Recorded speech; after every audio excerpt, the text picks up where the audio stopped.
Good morning, folks. I wanted to walk you through an estimation template I created when I was consulting. So, the idea is that it's a spreadsheet that will help you determine how long a project takes. In this example, it takes 8 months and it accounts for per screen overhead.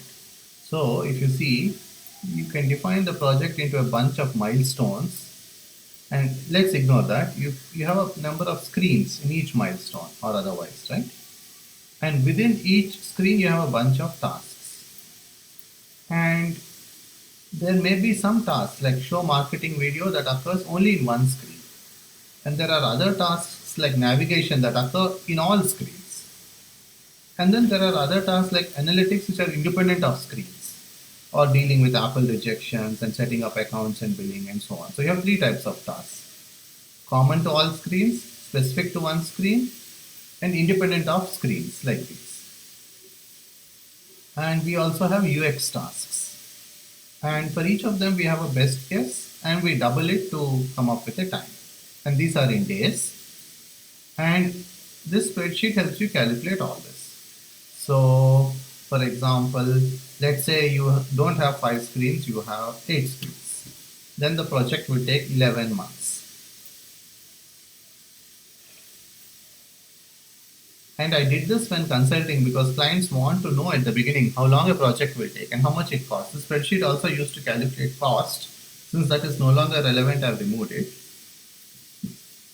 And in fact, it would account for cost for different people at different rates and all that, but that doesn't matter. What matters is the time, and this is person months actually. All estimates are in days, these numbers. Both an iPhone and an Android app are included. Learning Flutter is included. It takes 2 weeks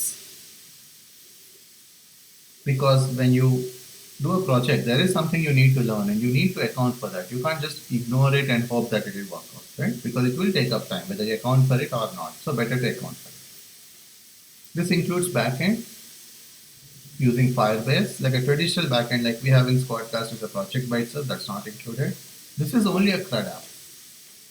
And there'll be only one option for anything, one login provider, one payment option, etc. So you can have only login with Google, for example, not login with Google and Twitter and Facebook. So that's the assumption we have made here. Mobile apps support only portrait, tablet apps support only landscape, and the client already has an app icon, so icon design is not included. All these are excluded. Payments, we are assuming the app is free. Permissions like camera and all that we are not going to use in this app.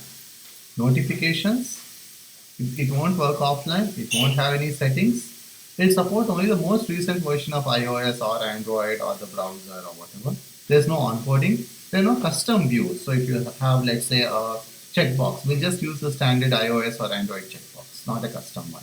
No animations, there'll be no optimization. Whatever the performance is, that's it. No multi-threading, you can't search within the app. There's no integration with the hardware like camera capture or OS. Tablet app is excluded. And there are no prompts that appear as you use the app. It could be marketing prompts, it could be any kind of prompts, right? So for example, as you use Swiggy, you may get a pop-up that says, hey, check out our new healthy restaurants. Those kind of prompts are excluded. So in any project, you need to be clear what the non-goals are, what you're not doing. And even though this kind of rigor is not needed internally, it's good to have anyway. Because if you're not clear about what's included and not, you won't meet the milestone. Or you will meet it and later on there will be a disagreement or a confusion where somebody might say, hey, I expected something, let's say payment, and it's not there, right? So it should either be in the goals or the non-goals, but you can't ignore it. You need to think through it. So anyway, I just wanted to share this because I wanted us to get better at estimating our own project.